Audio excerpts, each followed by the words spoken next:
Artlist.io.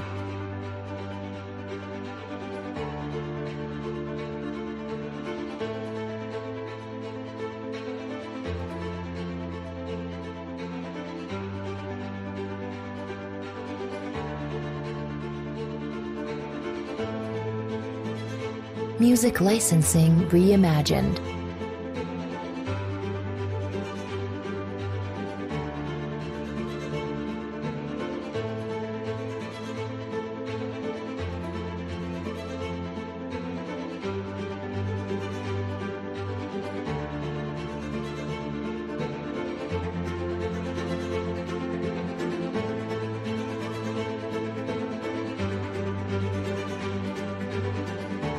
Artlist.io.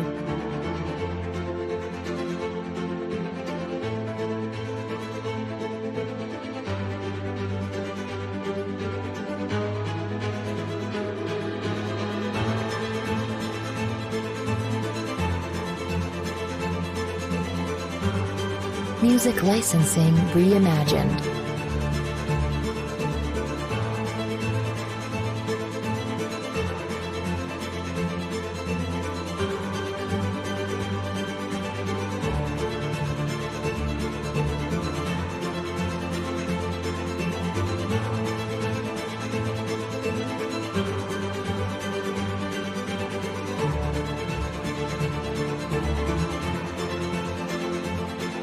Artlist.io.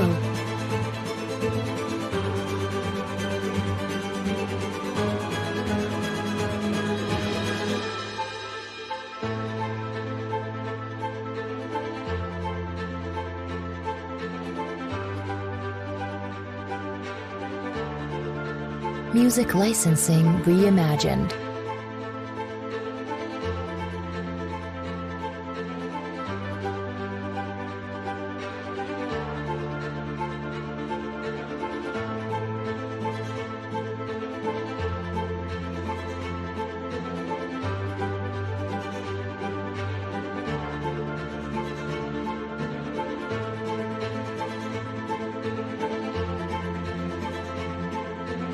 Artlist.io.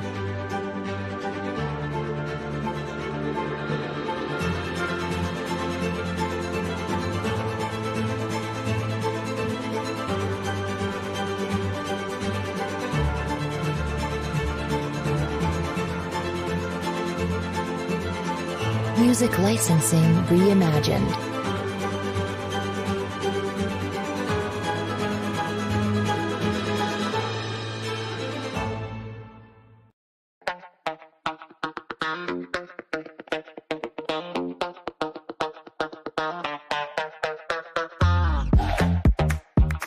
Artlist.io.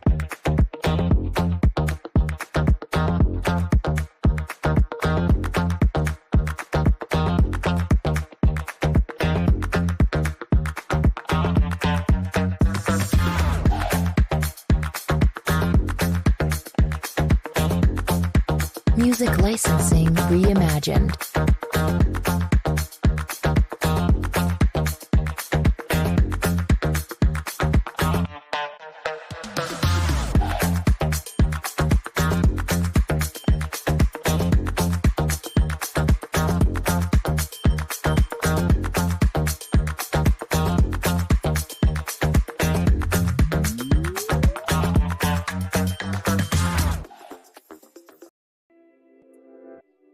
All right, let's get started. Some good news in the space today for sure. We've got a FUNdraise, emphasis on fun. We've got 360 Win, prominent newer stable, throwing on the gauntlet, saying he's going to break the record of the largest purchase in game. But Soul Snake questioning whether or not that's the largest purchase. We can maybe get into some of those things as well. We've got a derby on Saturday with basically all of the qualifiers run. A couple left to go, but most of them are firm. Maybe, hopefully, some listener questions.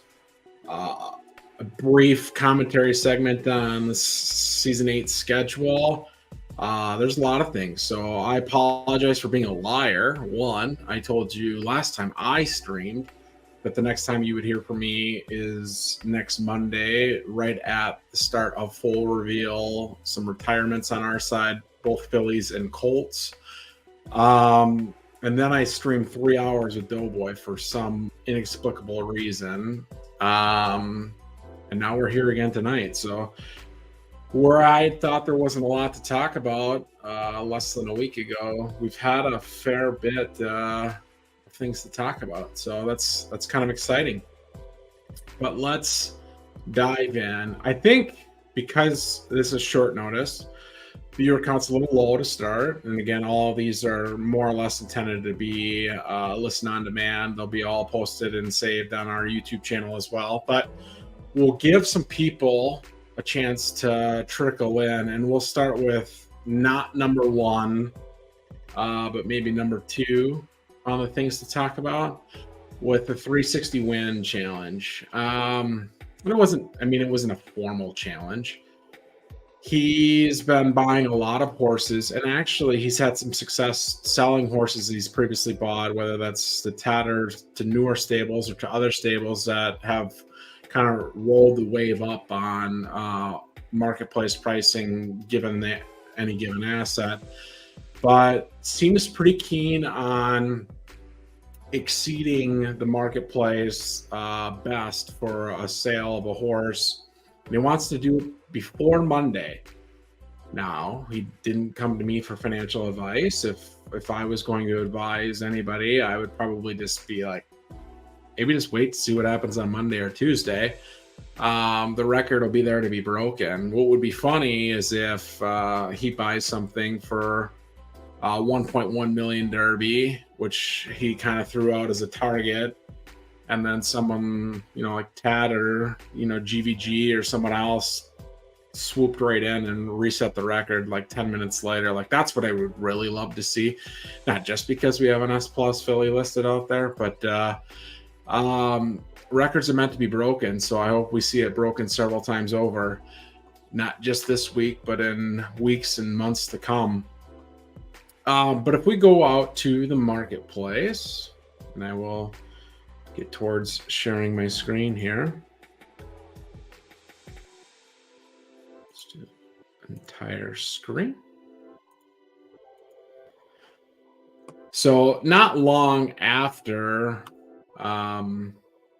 he had made commentary towards breaking the record, we'd seen a bunch of listings right at the 1.1 number. I might have been the first. I've since pulled those down. They're not there anymore. But if we look and we start at more realistic price points, again, we have an S Plus filly out there above the number. That's since been reduced since the announcement of the challenge sort of went out.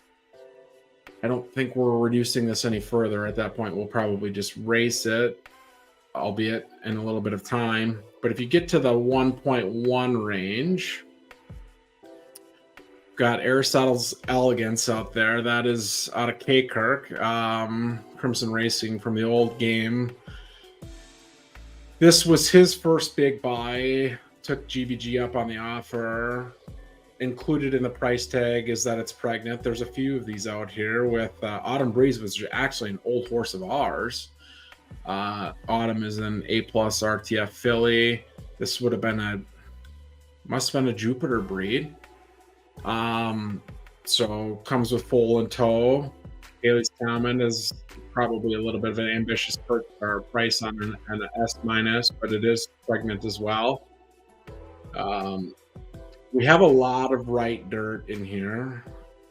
Ida, Giza, King of Empathy, Bonsai Farmer is another pregnant one. We get back to an S+, that's 1 year old that can race and call it 4 days. Also RDF. And then there's a few other options left. Like I said, we pulled the three we'd put up down. I guess the other option outside of RDF is Scandalous by SoCal Stables. This is a really nice piece. If I was to spend 1.1 million and had to spend exactly 1.1 million, not financial advice. This would probably be my choice of the options. I mean, the S Plus is interesting because the S Plus does get to race in call it 4 days. But I personally value things that contain one of one. We'll get into that a little bit with the inbreeding conversation later. So there's a 1 of 1 on the filly side, but that is not involved in the calculus. This is not an inbreed, even though they are both Ziggies. They're both S's. Typically, I try to avoid an S from 2 S's because it normally means you use 2 101s. In this case, like I said, you're only using one. You're taking a horse that on paper likes to sprint and going with another horse that likes to sprint. 2 seasons away, so call it like 34, 35 days away from racing. But, well, it's probably less than that. Call it 32 days away from racing. But of the ones, I think this is probably the one that I thought was potentially the best choice. I did a little ripping or ribbing, if you prefer, of SoCal and suggested that had he named this horse 360 Win Hip Hop, it probably already would have sold, but we'll see. Maybe there'll be some other offers that come in or other listings that come in out of other horses. Let me get caught up in chat. I was talking about a light audience and then everybody showed up. So want to get caught up here a little bit. Welcome, everybody. Did we talk FUNdraise yet, David? No, we didn't. I wanted to save that for a few more people to show up, and then they showed up in droves. So we'll get to that next. But the only thing we've talked about so far is the 360 win record ambitions here. I thought of this as well. Riptide out of Great Syndicate. With all the 1.1 listings, would it be poor form to scoop one? No, and I tip my hand. I think the poor form would probably be let him purchase one for 1.1 and then swoop in and buy one for like 1.2. That potentially could be a better asset. And I'm not telling anybody to buy or S plus. It's just, I think it would be interesting if you got a couple sales in this ballpark. And, you know, what better time to have a bunch of sales in that ballpark than announcing a multi-million-dollar fundraise.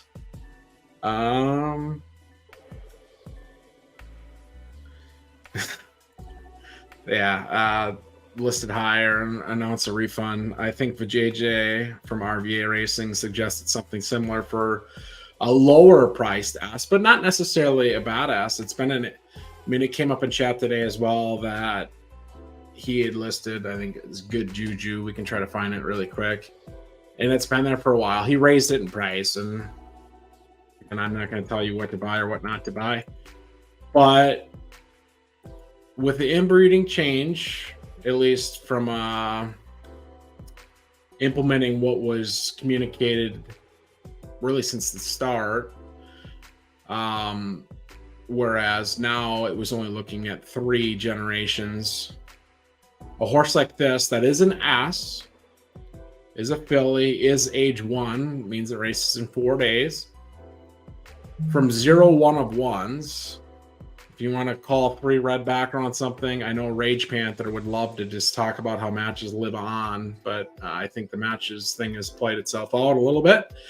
But certainly an interesting piece, pretty good preferences. What's really hard to know is an S from 2 S minuses better or worse than an S from an A plus and an S? Is it better or worse than an S from an S minus and an S? Now, every time we've streamed, progressively, I've thought less and less and less the importance of what your on-paper average would be for a horse's results. I think the only time we're really seeing like crazy good, consistent results is if you got a global grade lower than you should have got. I haven't seen much in a convincing fashion that says if you got an A plus and an S and you bred them together and you got an S, I don't think there's anything saying like that can't be a good racer. It could have hit multiple wicks and it could hit multiple wicks at the right distance for wherever it's racing. Now, if you take an S minus and an S together and you get an S minus, I think those horses have tended to be very good. We've talked about that extensively on previous streams. But when you go up, I'm not sure that it means it couldn't be a great racer.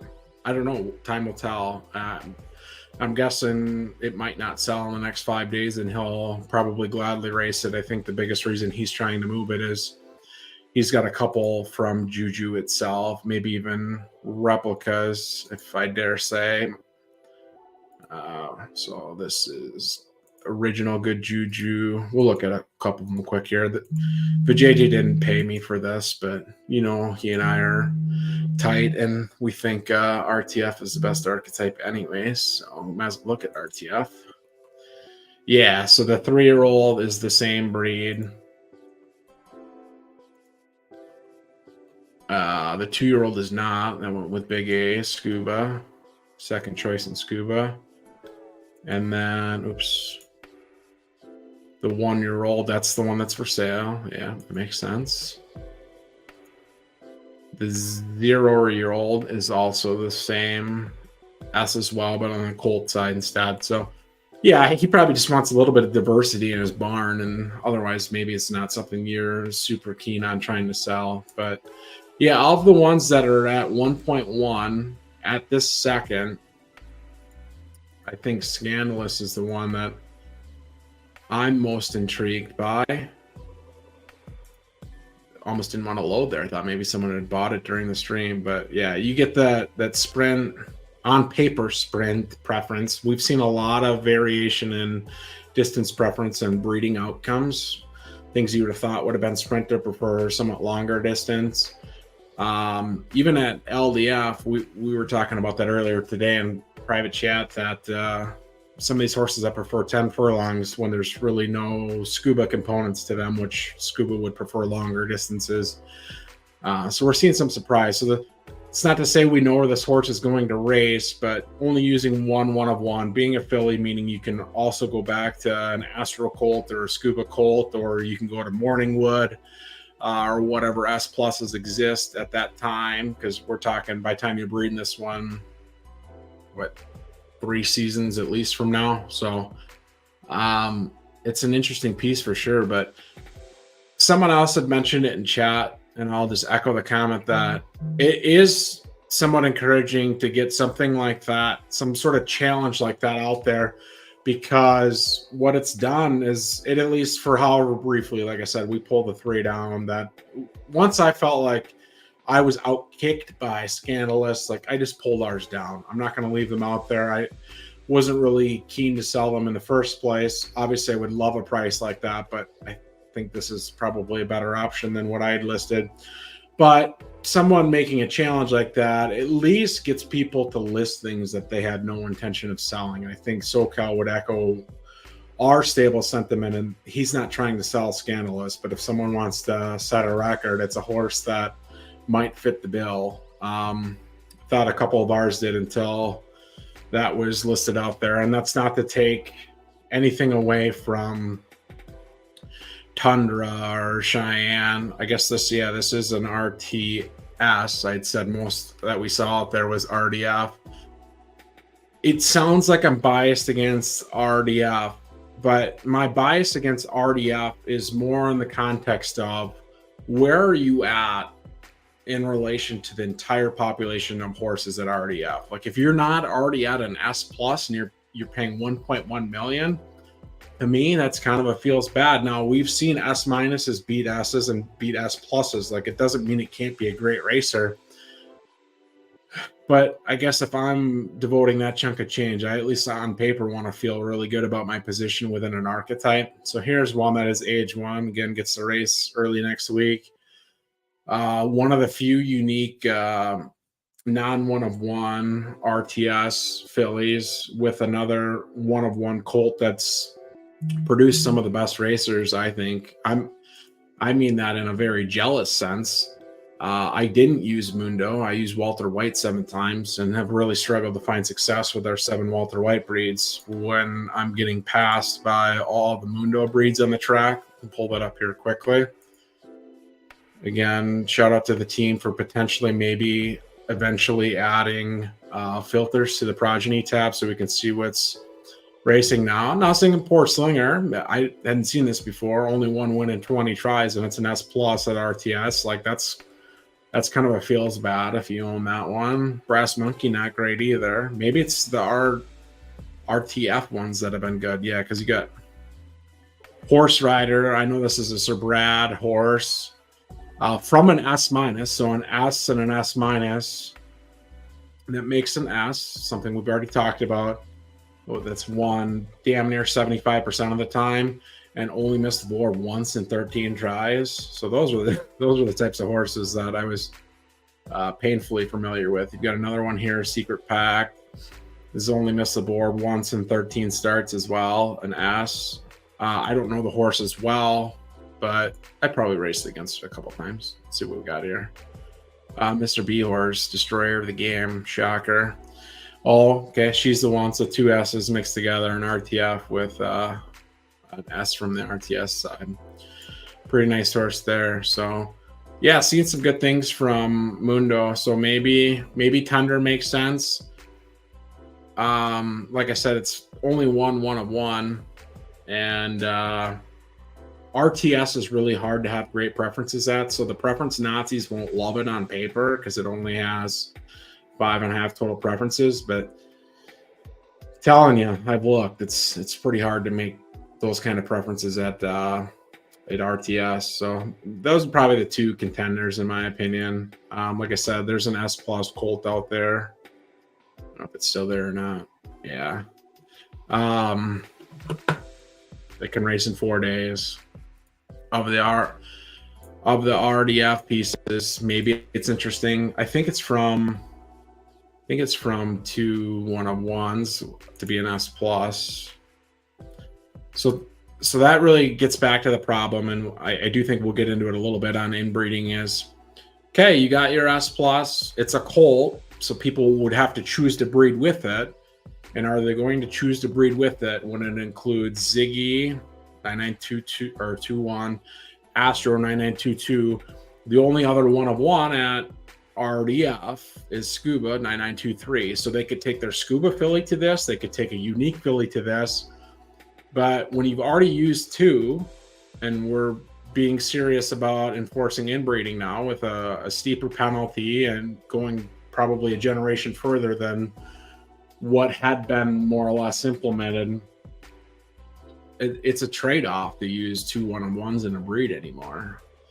But if you want to go RDF, or you want the S plus, you want the best global grade for your price, and probably the best racer, closest to racing as well, you've got that option out there. So we'll get caught back up in chat as well. You guys are lively. If anybody wants to ask questions as opposed to just commenting, that's always appreciated. RVA says Autumn is also a 360 win horse. Yeah, that was my first 360 win stimmy, I think. So he's not buying that one. Fair. Although, is it increased in value so much, including its pregnancy, that it could be considered? I don't think it's a real contender there. Yeah, Purple Gigi's Juice is on. Let's set a record just to break a record immediately.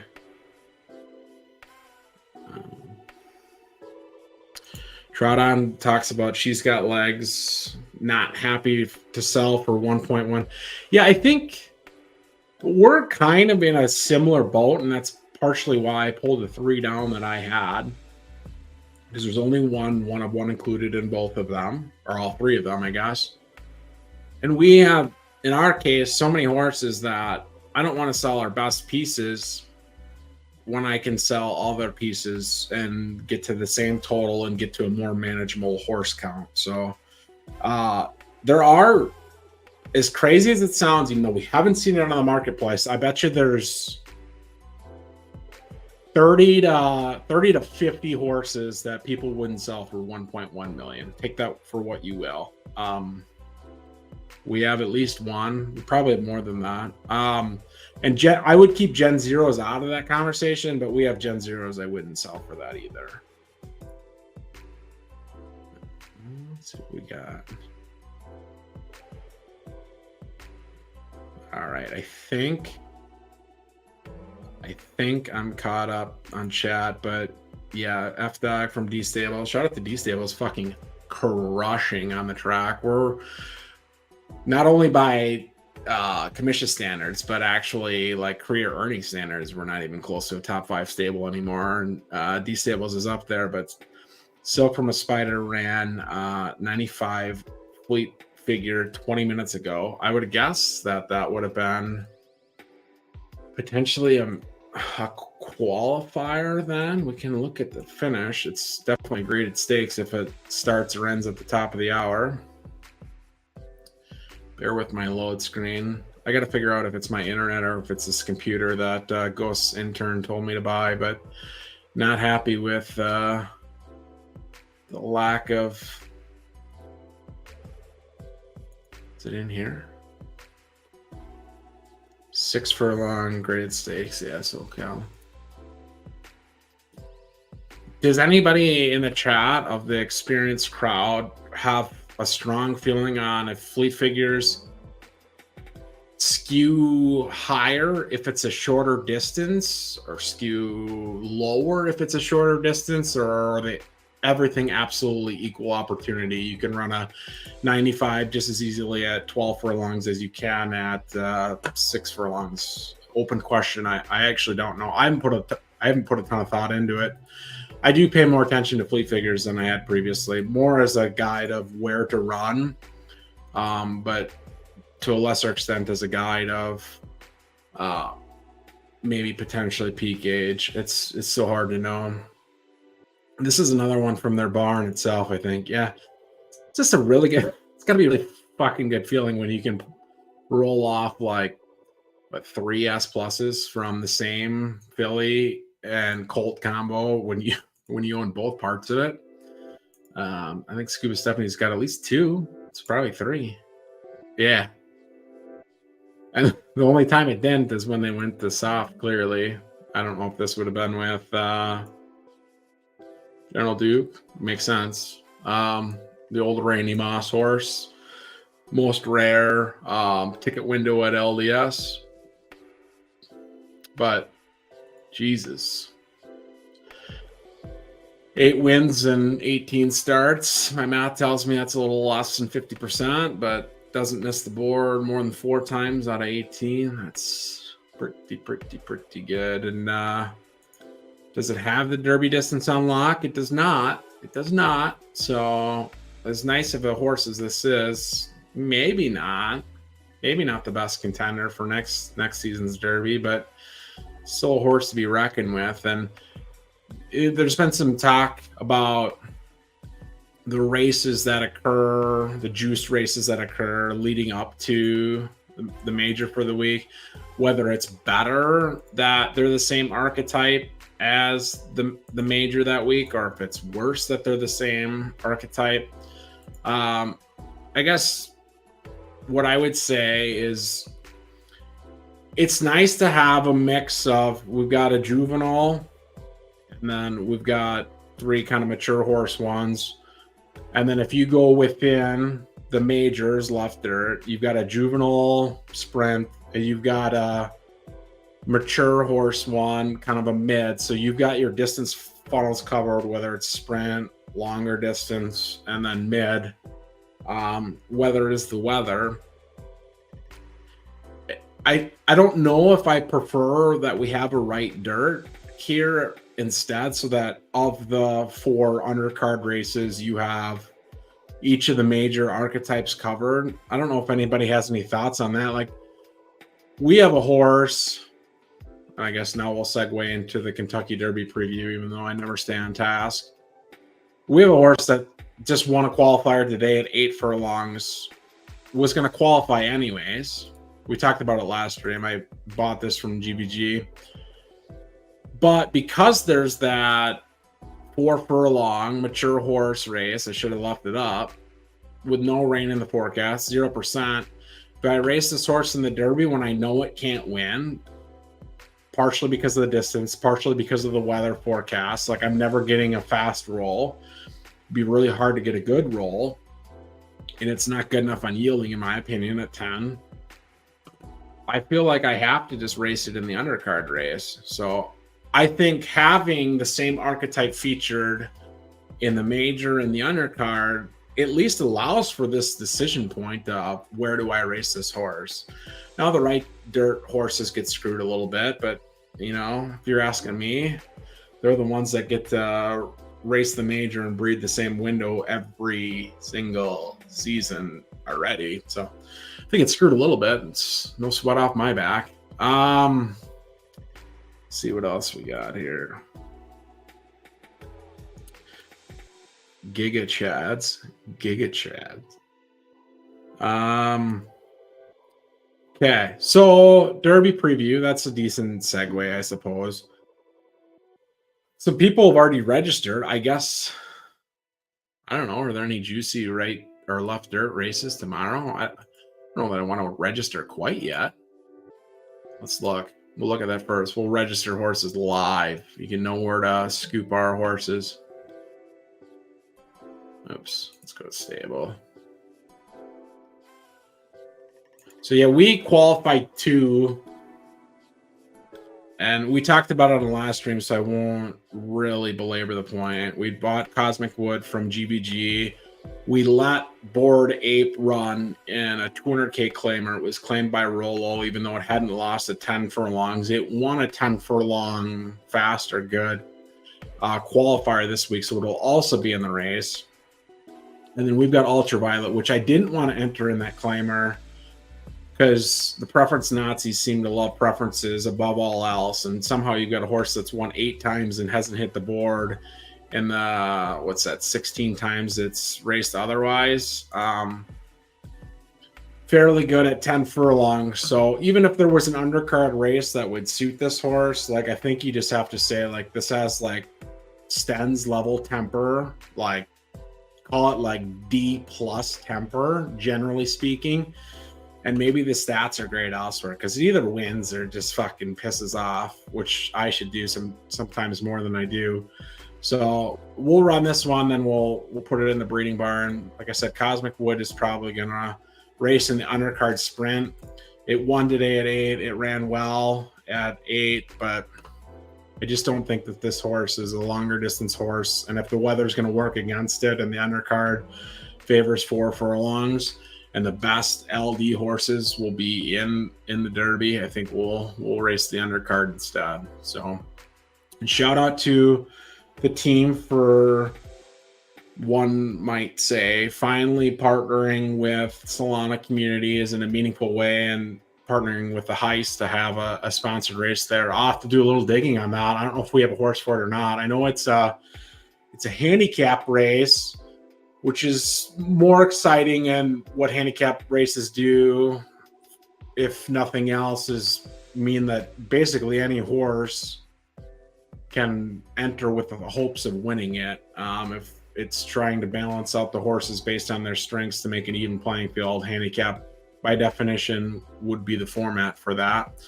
So if I think I'm going to race this one in the undercard, I got to make sure that I don't race it.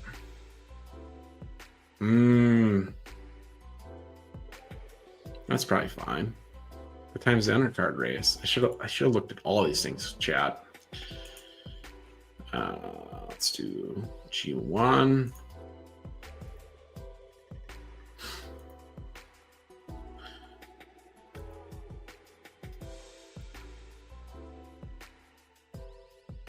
I think this has got to be 24 hours apart. I don't really, not that interested in giving my horse a chance to get hurt. Oh, it's a juvenile anyways. No, he can't race in the undercard. See, I'm dumb. I should hire an HRM guy to elevate my stable. I probably do have a horse for the race, but I cannot enter that horse there. So now I know he can race the major instead, and then he can race here tomorrow. Perfect. Done. Decided. Ultraviolet. Let's figure out let's brick really hard tomorrow. Like, just get fucking last like you normally do. And then maybe, show up on the big day. Could just say fuck the weather. Let's do it.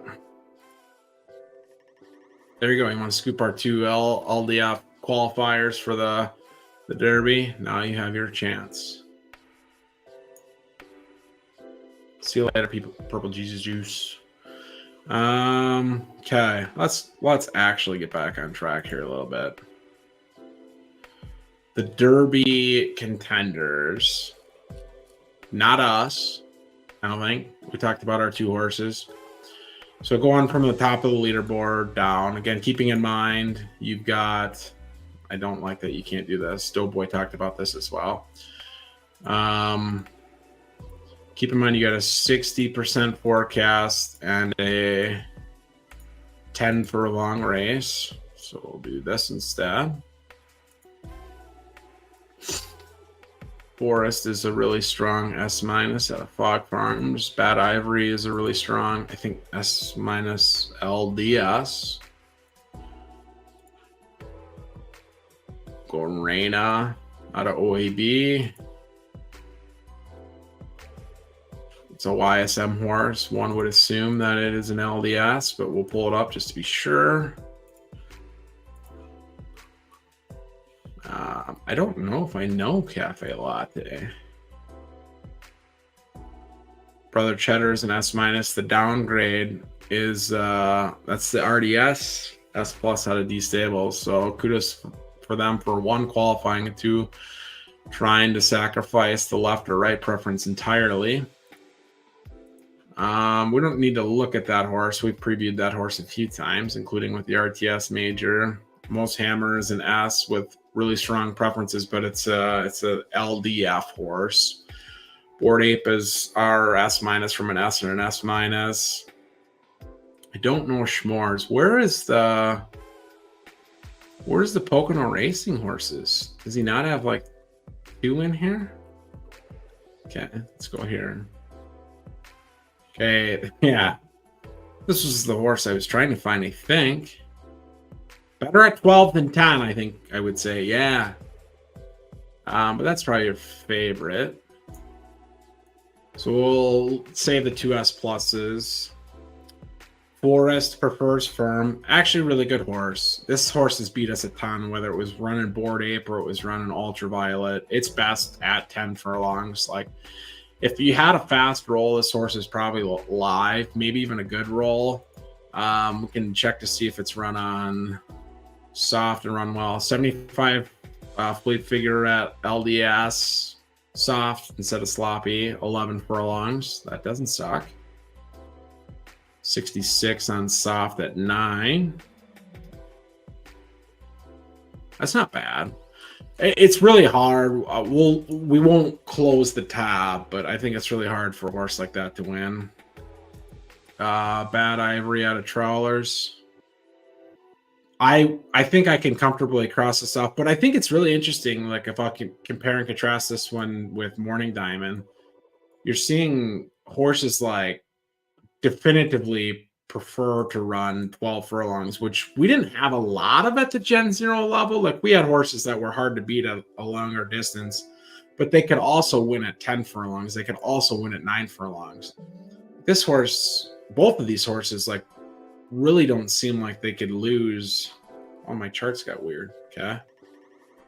Now I'm on the wrong horse. Yeah, so this is Morning Diamond on the left.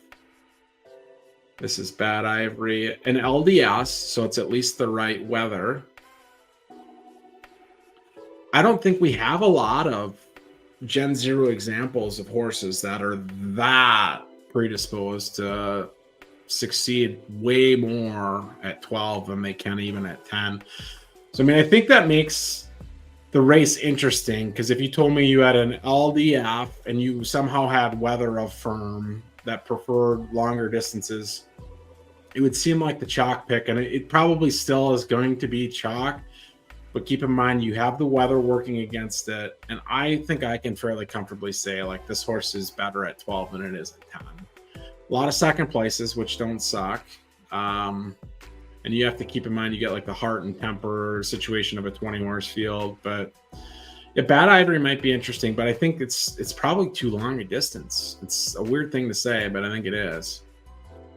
You got Rained de un Oh, shout out to One Eyed Blind. I don't know this horse. I don't race LDS. That's why. From the namesake horse, One Eyed Blind, and an A plus. We talked about that earlier. Is a A plus and an S a bad horse if it makes an S? The answer here would be no. Let's see what we've done. Dominant at 10 furlongs. If you got sloppy, I think I would almost prefer this horse to Morning. Was it Morning Diamond? I get all these horses' names wrong. Morning Diamond, yeah. So far, the ones I've looked at, I like the OEB horse. Let's see what else we got. YSM's got clearly a what is their S minus Colts name? I feel like they never talk about it, so I can never remember what their S minus Colts name is because they're so modest. They don't actually talk about it enough to know. Eclipse. Yes. They should really actually focus more on that horse. From Barbarity, their S ticket window.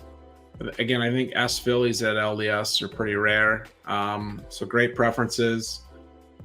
And I assume LDS tends to... Whoa, it's a sprinter. Okay. That surprises me. So I know Peebs definitively stated the Kentucky Derby goes to Eclipse. Or you could... it's hard to go through something when it's an eclipse, right? Like an eclipse by definition means like something's blocking out something else, right? Like a lunar eclipse, the sun blocks the moon or vice versa. So it's hard to go through something. It's such an ironical name and have a statement about Kentucky Derby past leading through the horse, but maybe the ironical name caught up to them. Seems like too much of a sprinter for me. Even if you get sloppy, where the soft plays extremely well. Another YSM bred horse, owned by Coffee Stables. S minus with an S.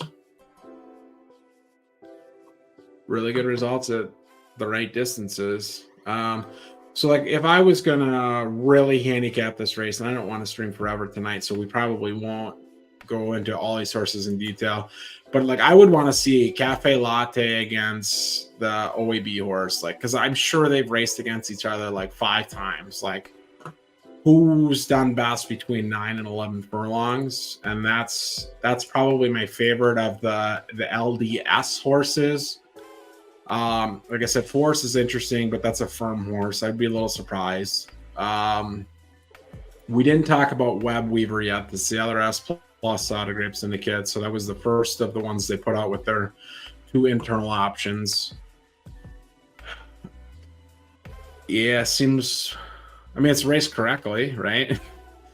It doesn't... Well, I guess maybe it could be a crazy sprinter, but I doubt it. Seems like 7 furlongs is the right distance. 10 furlongs probably isn't the right distance. It's probably the wrong weather for it, but 400K earnings and 40 starts is no joke. So I think Web Weaver is a super nice horse. It's something we'll probably potentially use to breed at some point, but probably not going to factor into my picks for the Derby.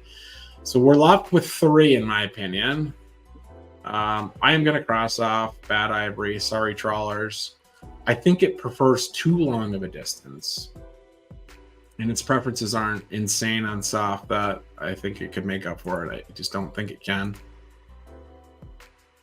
If you think global grade carries and a longer distance preference isn't an issue, Morning Diamond, I think it's going to get a lot of money. But the 2 I probably like more than even Morning Diamond are the OEB horse and Coffee Stables horse. It'd be nice to see a new stable. I mean, I know Coffee Stables been around for a little bit. I recognize the name, but didn't recognize the horse. I wouldn't mind seeing a new stable win a major. So we got that to look forward to on Saturday. We've got the Heist handicap that's going to be juiced with betting. And they actually did it in a pretty clever way where even if you lose, you could win something, which I think is a really good way to try to entice degens to degen on a race. So check that one out. I think the lobby is either already open or it opens tonight. And a handicap, that'll be selection committee. So may the odds be ever in your favor, I suppose, one might say. I think we're going to cut out the inbreeding part of the conversation. We'll go quick on it. We've already touched on it a little bit. Everybody that's played the game for a long time, been here since before we even raced in betas, interpreted what they have written to be what we are going to. And I think what we're going to is not going to be implemented until season 9. So not even next season, but the season after. And the part of it that I would call out specifically is I don't feel like anybody got rugged by it. It shouldn't change a lot of behavior even going forward, because the only people that could make a claim that they got rugged by it is someone that bought a colt from 2 1-of-1s, because it's what we talked about with some of the horses we looked at when it comes to the 360 win sweepstakes. Yes, it's an S plus, or yes, it's a grade S, but it's from 2 1-of-1s and it's a colt. So people would have to consciously choose to breed with you and use 2 of the 3, in most cases, 1-of-1s from an archetype. So anybody that bought an S plus or S colt from 2 1-of-1s can maybe make an argument. And then anybody that's bred with an S or S plus colt from 2 1-of-1s can maybe make a claim that they got screwed a little bit. But ultimately, outside of that, we haven't reached the decision point that would suggest that this change rugged them. Like, I know a lot of people plan their stuff out a long ways in advance. We do as well. But we're at the point where, okay, now I have better information. I can simply adapt based on that. I didn't make any mistakes. I didn't make anything that cost me any money from a decision-making process. So we'll touch on inbreeding some other time when we got more time, but I think that's all I want to say on it tonight. We can go into the FUNdraise. So another one where being in the community probably provides you some benefit of, this is news and this is exciting news, but it was news that we had known was coming for a very long time. I was trying to think of the first time that I remember the team talking about raising funds for a second fundraise. And I feel like it was at literally like the start of the year. So like 10 months ago, this is not FUD. This is just simply providing context for a fundraise, because when you're doing a fundraise, and I even fact checked this a little bit with some people that work more in the VC space than I ever have or probably ever will, is the first people that commit and provide you money, at that point, the terms of that raise are more or less locked in. Maybe you can change the total a little bit, but the valuation stays more or less the same in almost all cases. So it's not hard for me to conclude or believe, I don't have any firm evidence of this, but Reciprocal Ventures and Big Brain Holdings, who've been very vocal backers of Third Time from the very start, participate in this round as well. I would suggest they probably committed money fairly early in this. This is called the Seed Plus round. And Ian goes on to say that oversubscribed and the next moves are coming soon. Yeah, funding round was oversubscribed and a larger funding round is in short order. So I take this announcement, one, to be very good news. It's hard to raise money in the space these days, but as like a step that needed to be completed to have a bigger step completed fairly shortly. So I would probably expect the next fundraising round to probably have a higher total number. There's nothing wrong with 2 million. They've already raised 5.5 million total. What I pay attention to in these is, what do I think a realistic, what does it realistically change? So you've got a new anchor investor. You've got a lot of tried and true people that were there, I think, last time. Someone can correct me if I'm wrong, but I think all those names were there last time. You don't have two of the bigger ones from last time, whether that's London Venture Partners or people would be familiar with Coinbase Global. But on the Coinbase side, we know that Photo Finish Live was announced as part of the base, which is Coinbase's L2 on the east side. So there is still something coming with Coinbase, presumably on base. So them not being a part of this raise doesn't really give me any concerns. And, maybe London Venture Partners has the investment they want. That's nothing to say that they couldn't be included in the next round. So it's a long way of saying that they probably started this round and thought they'd finish the round earlier than they ultimately did. But now they have momentum, winds at their back a little bit with crown prices and public sentiment, that I think the next one's going to be a lot more rosy and a lot more tremendously exciting. This one is still very good news. Obviously, you certainly want them to get that done. I don't know the pronunciation on the anchor investor. I'm going to suggest that either the F or the S has to be silent, because I don't know how to contort my lips and my tongue to say it if they weren't silent. So we're either going to go with Sermian or Fermian.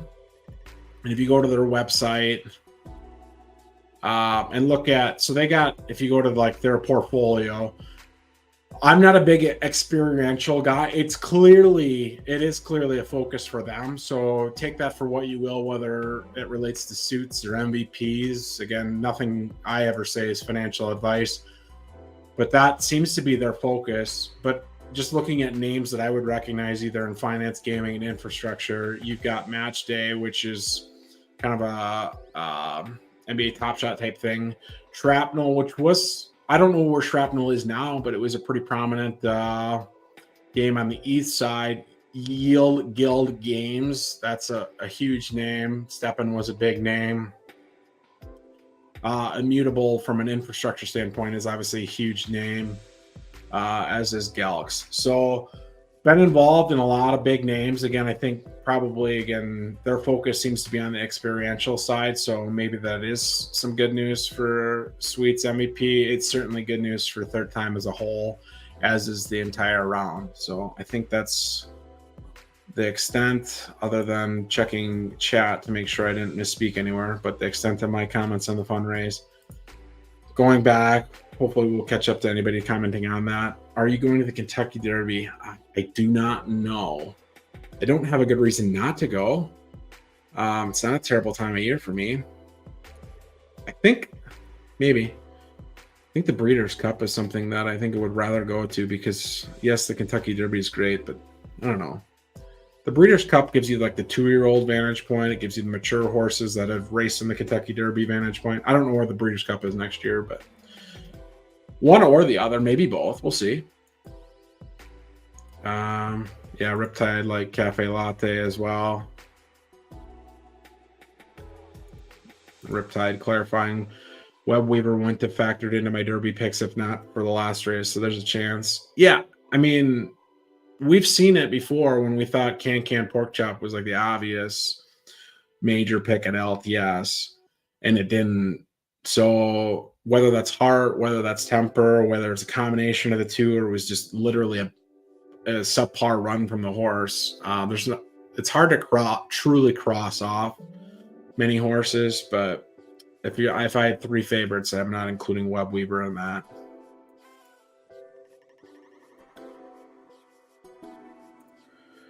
Poker player, you might have to clue me back in. This is only 6 minutes ago, but I don't know the context. They haven't said they are changing it yet, have they? Only that they were thinking about it. Oh, yeah. So this is in regards to inbreeding, whether it's looking at 3 or looking at 4 generations. I thought the vote was pretty convincing that it would look back 4. I was really disappointed in the community for not voting for D, and D being like just chaos. Or D could have add like 3 times more claimers than we have. Like, D's suggestion wasn't included in the commentary by the team, but clearly I voted for D and thought D was the best choice. T Green says Breeders' Cup 2024 is at Del Mar. Let's make this. Yeah, it's going to be really hard to twist my arm to go to San Diego in the fall. So I think, yeah, that's much more likely to attract my physical presence than Louisville, Kentucky. I understand it's the 150th Kentucky Derby. So Brad voted for B. And if I'm not mistaken, B was to look at 3 instead of 4. And kudos to Brad, because if I have a pretty good understanding of your barn, you would financially benefit most from A. So I like when people just vote for what they think is the right choice. I know a lot of people say, like, I understand my bias, but I think this is the right choice. But it normally is really hard to separate your bias from what you think is best. And that's why I voted for D, is just not vote, basically. And Riptide says C was the obvious choice, which I think was basically like drink and have fun or whatever. It was pretty close to a D option, but I just figured I had to take D and just use my imagination for what D could have otherwise been. What else we got? I got like 20 minutes, so if there are questions, now is a good time. I want to talk a little bit about the season 8 schedule. My guess is I don't have what I worked up saved. I probably just worked it up, dropped my comments in chat, and went on with my day. But if you listen to me on either Doughboy stream or my own stream, it could not be more clear to me that the most effective way to have horses of similar value race against other horses of similar value than by putting them in claimers, which could mean you could have an S racing against an A plus or even an A. We have not solved for a way to have fillies and claimers. I do not think it should be filly only claimers. I think if you're trying to avoid people farming crown, getting 4 horse races that aren't real races, if you expand your race population, you're opening yourself up to that opportunity.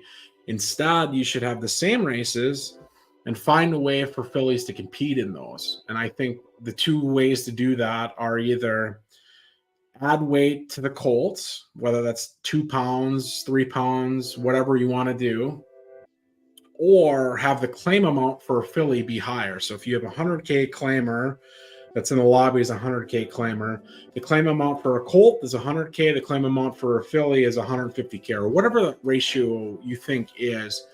But something that would give fillies a chance to compete on the track without more or less competing in the marketplace, right? Or at least being on the same playing field in the marketplace. The marketplace clearly favors fillies. Therefore, for fillies to race in claimers against colts, they have to have some sort of advantage at that point. So absent the filly versus colt piece, I thought what was missing, and kudos to Feb, who would acknowledge that they really didn't have what they were hoping for on the claiming side for higher entry fee claimers. As of now, I don't know, maybe it's changed since I only looked at it this morning, but as of now, they only have the after dark claimers in there, which are 125K and 150K on Tuesdays, 175 and 200K on Thursdays. Is that shared that, and I'll share here. If the team is relying on the success of high entry fee claimers based on the after dark results, whether results means entry fees or actual results, they have to understand and acknowledge that if you enter a race at those races run at 10:40 and 10:50 God's Country Central Standard Time, an hour later on the East Coast, if you're committed to entering that race, you are committed for 2 days minimum. And therefore, they're not going to be that appealing. But that doesn't mean they don't work. And the best evidence I can have of them working is we put our horse in the race last Thursday in the 200K claimer, and it got claimed. That to me means they work. I entered a horse that was more valuable than the claim amount, and someone claimed it. I didn't even win the race. I got second.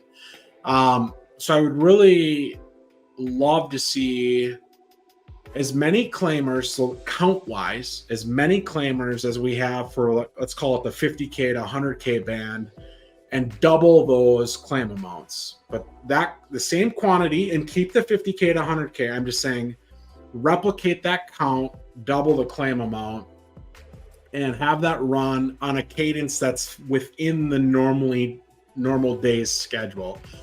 And I think there would be reasons for this to not be an obvious implementation.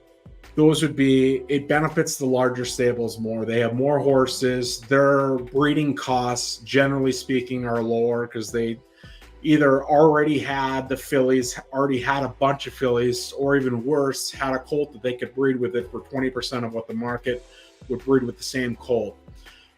I totally get that. Like, if that is the reason the team doesn't want it, that's defensible. I just want them to say it.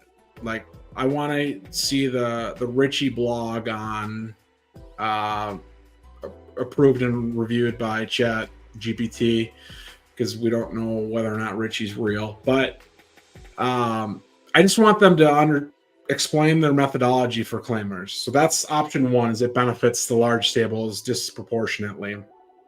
Option two of why you wouldn't do it is if by having a 200K claimer, which we have some tonight, we can pull that up here quickly.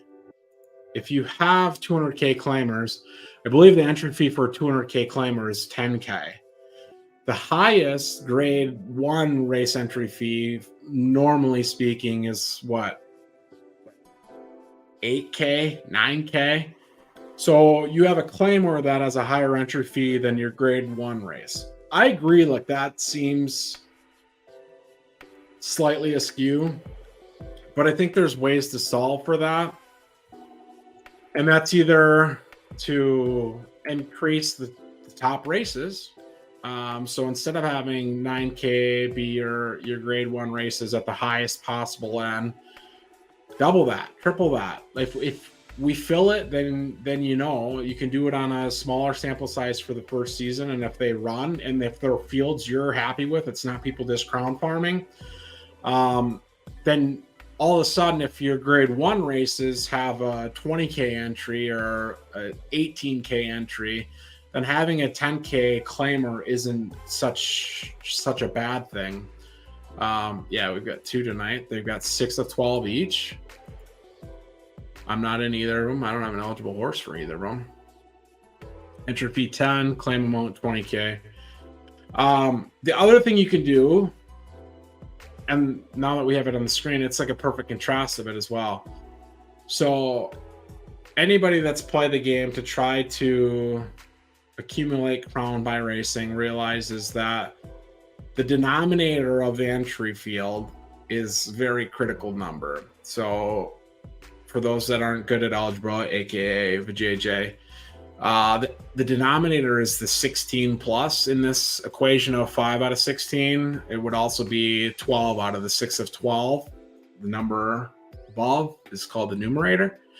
And the other solution would be, if you're not comfortable having like crazy buy-ins for the claimers as opposed to your grade 1 stakes or whatever, make the denominator out of 10 and make your grade 1 stakes out of 18.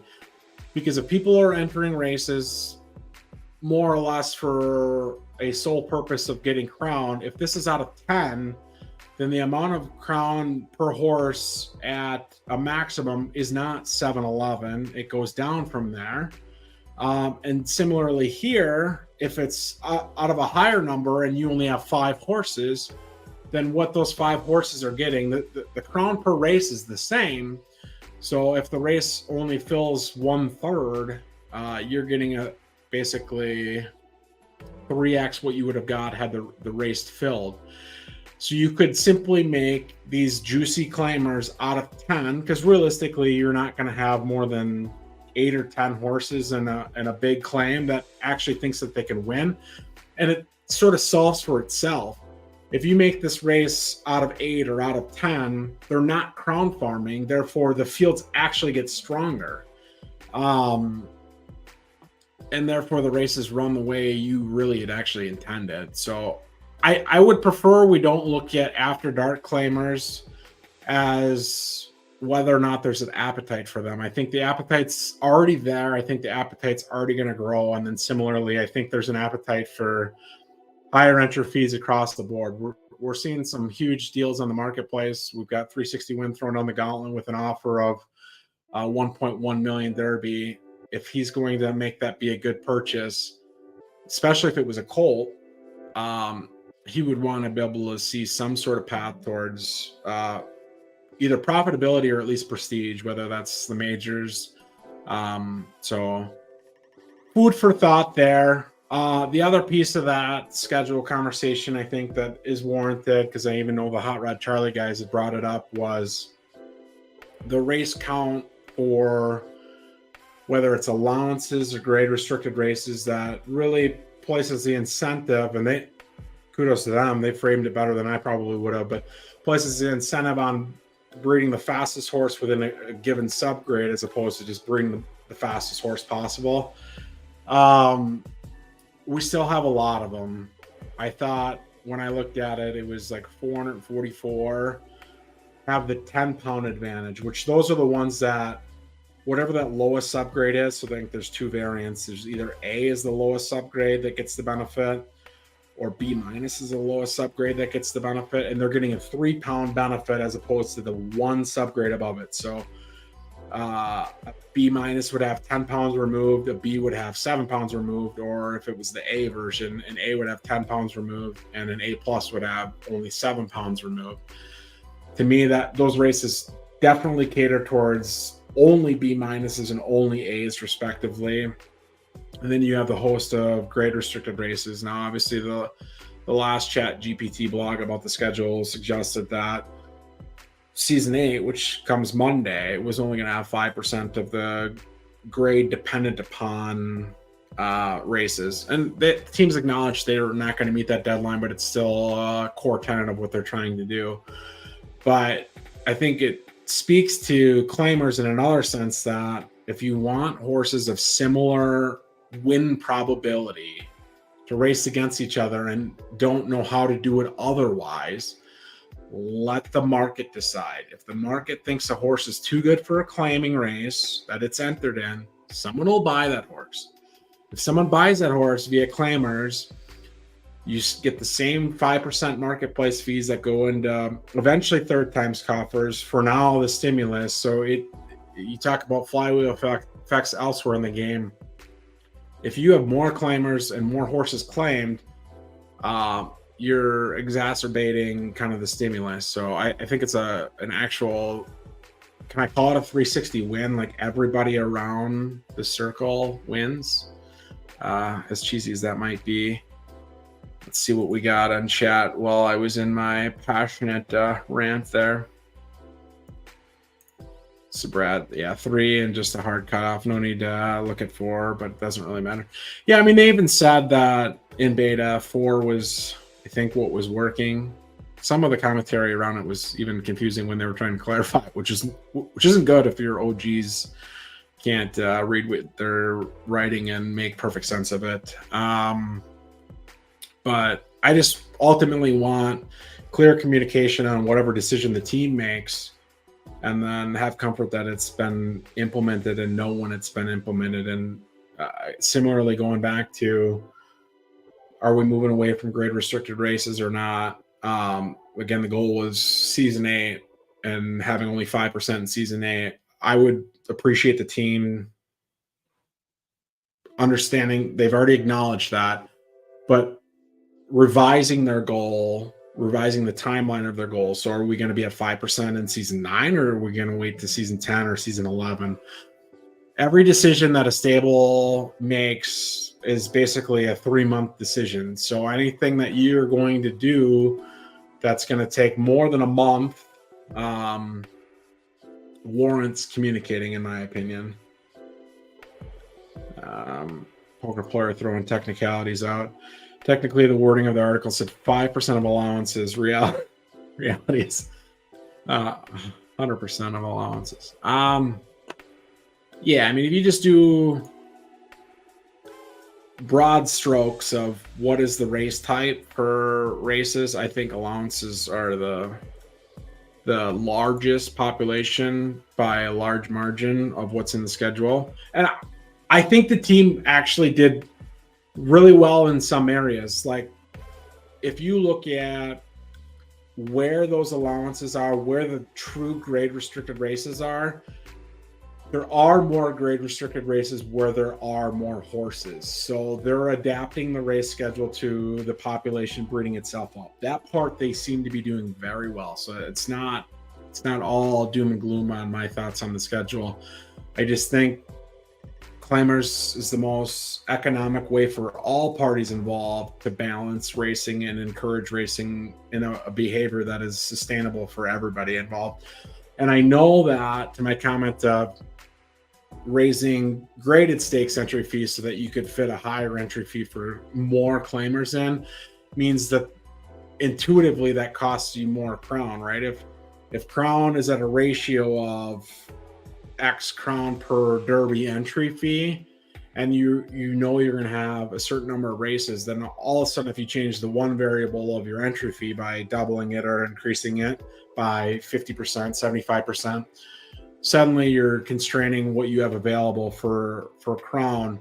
And that was always going to happen as you had a growing horse population as well, because if you have more horses, in theory you should have more races available as well. So I am open-minded about having a lower ratio of crown per derby entry fee. I think that people, if you actually asked a lot of people in the community, would they like to see higher entry fees for graded stakes and higher claimer amounts, or higher claimers that exist, if it costs that crown versus derby ratio? I think they would probably say no.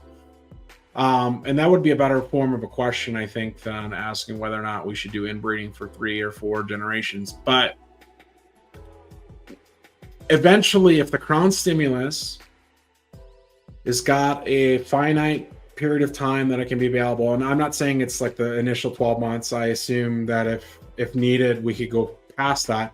But if we have to eventually wean off crown, then I think the crown ratio per derby entry fee going down actually is a way to wean yourself off of that. So it's not something I want. I want the crown per derby entry fee to go up, not down. But I'm just trying to be realistic about expectations. You can't have something without giving something somewhere else. So food for thought on all things. We'll get to the F-Dog comment here as well. Final qualifier just went off. Top 20 is set now for Kentucky Derby. Board Ape crushed another 10 furlong. Yeah, it'd be all sorts of ironical if an absolute horsepower bred horse from on the Philly side won the Derby without being in our stable. But I'm not too worried about it. I think the OEB horse or the Coffee Stables horse would be the two that I would pick, and then Morning Diamond if you think the sheer quality is going to trump all. Peebs in here agree. Increase entry fees. Sport of Kings. Does it even matter if you don't race, Peeb? Come on. That's normally JJ stick. He's been laying it on me pretty thick, so I won't go any further than that. But Riptide, are you stacking any crown or selling? I've said this on a previous stream. We bought the actual Bonfida, or however you want to pronounce it, like the naming service, like the Ethereum ENS on the Solana side for our stable. So if you're tracking trades of crown, you can tell when we're buying and when we're selling. Typically, we're always selling. We typically are always selling for 2 reasons. One, tax compliance. It's very easy to understand the crown gift that I actually got and the value of the crown gift I actually got if I sell every day.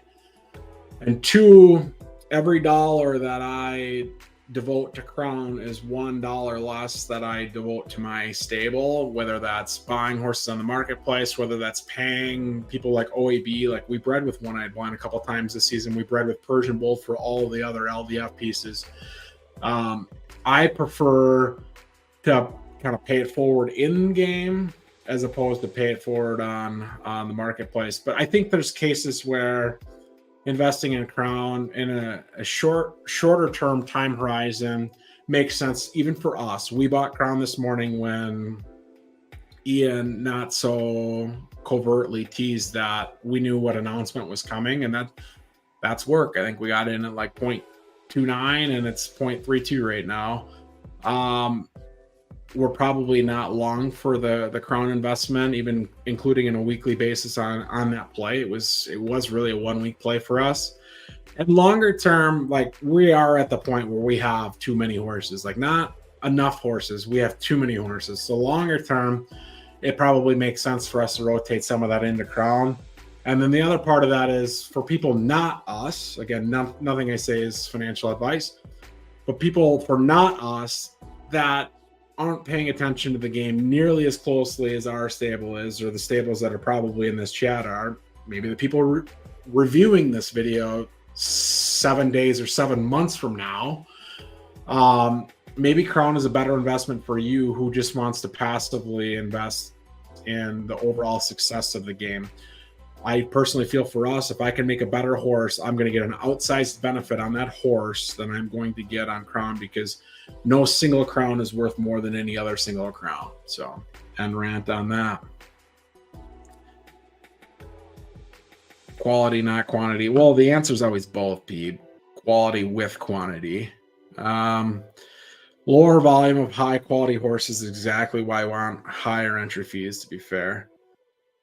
Yeah, if people are honest with themselves, like, this Derby field is actually pretty light. If we think that there's 2 really good S's at the LDS, 2 S pluses, but they're LDF, you'd think your Derby would have a couple S pluses and 6 S's, and there will maybe only be like 1 or 2 S minuses that surprise. I think the makeup of the field is pretty strong on the S minus, it makes it more, I guess it's more fun because more people can get involved. It's not that hard to have an S minus. That's very good. Rolo's got one in now that he claimed from us last week.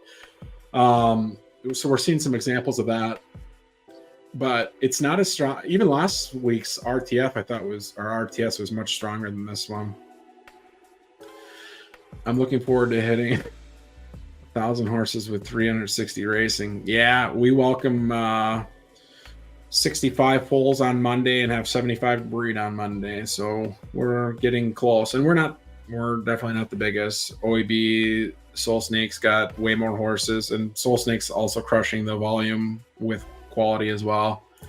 Grandpa's Do It Better, again, another frequent listener. Love this. I do not see where you have any videos available on Twitch for later review. You need to save them to do that. No, the answer is in the weird event that you actually want to hear what I say after I've already said it, particularly if it's more than a week old, is go search it out on YouTube, because they're all there and it's easier. I think when you do Twitch stuff, it stays until you stream the next time or whatever.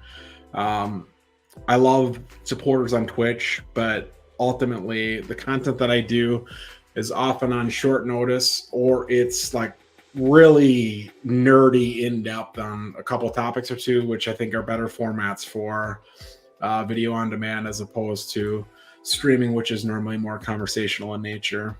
Yeah, shout out to T Green for pointing in the same direction, but I dropped that link in chat as well. So 65 foals and coming more than twice, scrape stable. Yeah, but I think you have, I mean, I'm not really good with algebra, but if you have 3 S pluses and we only have 1, I think you have 3 times as many S pluses as we do. So there are trade-offs, certainly. I think if the game continues to crush, I should say, for 2 years, I'll feel very happy with where our stable's at that point. And I feel pretty good with where we're at right now. So it is 7:15 God's Country Central Standard Time.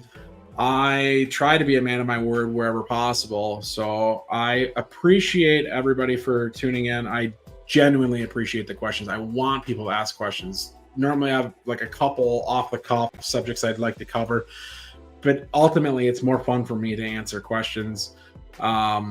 rather than think about something I've already thought about previously, i.e.